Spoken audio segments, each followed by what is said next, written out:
feel like we all know this a little bit, but white people and whiteness made and created in opposition to whatever they saw happening in Africa, whether that's how naked we were, how we lived off the land, whatever. That shit is uncivilized to them, and they built their likeness in this new world, especially in opposition to the way the natives here and the people of Africa lived. Now, these people had lived for hundreds and thousands of years. They survived 100,000 years. No bubonic plague ever, wiped them out until. So it's not a question of, does white society want to survive? It's, does white society want to be clean and civilized? Like, they'll kill themselves in order to just have some AC and some industrialization and some touchscreen. But the Khoisan in southwestern Africa have been alive for damn near 200,000 years. And after the global warming fucks off Europe and North America, the Khoisan will still be there. And that's because they have, in the smallest way, a survival economy. Like, they know how to live forever, and they can live off that forever. I always like half as a joke, but partly just to like maybe like attempt to tap people into like social ecology if they don't know about it. But just I've been asking people like, do you think if there is a robot uprising, like if there's like a Terminator situation, do you really think they're gonna go after like indigenous people? You think they're gonna go after like Native Americans, Mayans, people in Papua New Guinea, like, you think they're really going to go after the people that have done nothing to, if they have access? Don't even like show up on big, grids. Like, right. We're talking about electricity. We're talking about iron and steel and all these things. Exactly. Like, and if they have access to all the information that humans have access to, they're going to know who did it. Yeah. They're going to know who, like, they're going to know who they need to take over to continue doing it. Yeah. Like, in iRobot, they were taking over the self-driving cars. They were not going into the forest. No, they weren't. They're not worried about that. And it's I mean, I know I brought up Planet of the Apes, but it's something humanity has to reckon with.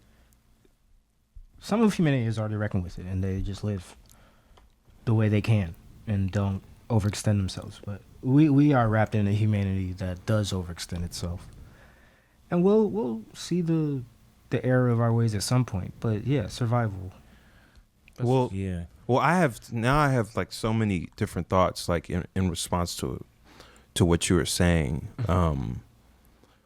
One of them going back again to power, and I know I use this word power a lot, but like thinking about the United States of America as a settler colonial project, thinking about whiteness and race in and of itself. This is a distinct, specific concept that didn't really emerge until the 1600s, and it predates industrialization. Right. And thinking about that as a super majority, or rather a super nationality, not a super majority, a super nationality and social construct created for a wide range of people who just share somewhat similar physical features, right, to have some sort of rationale for exploiting another people en masse. For moving to Boston from Dublin. Right. Just for what? Manifest destiny.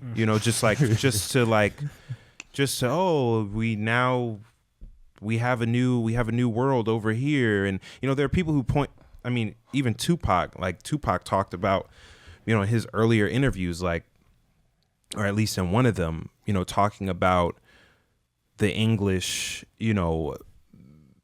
granted the history is more complicated, but the English leaving what they thought was, some kind of infringement on their liberty as human beings. Who's calling me? God damn. Damn, nigga. popular as. Wrong time. Wow. The disrespect, man. How, you know, it's like this whole project, it's like, what is this project really about? And, you know, since the creation of race and the development and calcification of capitalism and all of these complex systems, you know, it's like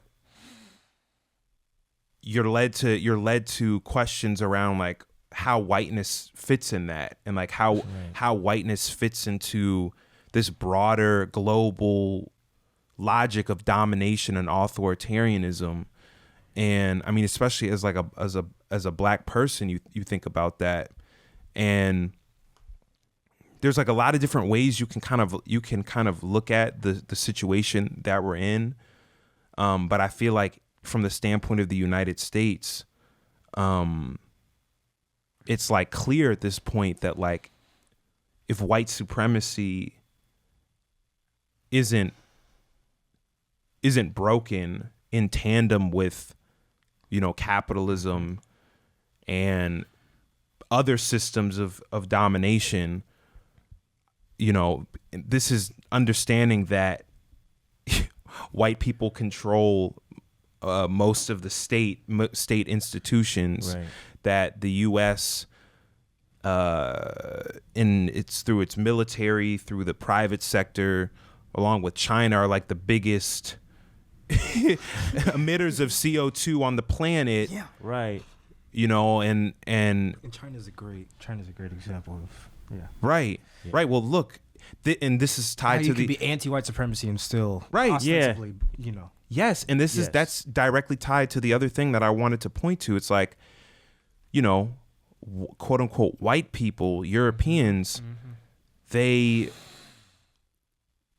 studied statecraft from the Chinese dynasties. Right. You know, like that's why I always come back to this expression of like, yeah, no, white people, Europeans are just having their moment in the sun. Yeah. Literally, you know, literally. Because going back as far back as we can track and trace, you know, there are kingdoms all across the African continent. Right. You know, it's like and not even that, like the bubonic plague and how Europe was kind of out of commission on the global scale lasted longer than both the colonization of the African continent and slavery in America. Like, everybody's been in the blender before. Like, Africans have been in the blender, Europeans have been in the blender. Right. African blenderism is more recent, but to act like... Well, it doesn't mean anything. It's because of that. And the history before we were put in the blender doesn't mean anything. And we kind of allow ourselves to believe that too. And our blenderhood is also institutionalized at this point. It's like, well, no, that's what I was trying to say. Know, it's like the framework of it's like the framework of organization. You know, it's like you said recently in Africa, and I'm assuming you're talking about like the nation state model. You were talking about colonial, colonial like structures of like government and Songhai governance. Wait, was it Songhai? That's a 700-year-old kingdom. Like, longer than anything I can think about in this part of the world. But right. So that's why it's like I always just end up coming back to this framing of social and economic systems of domination.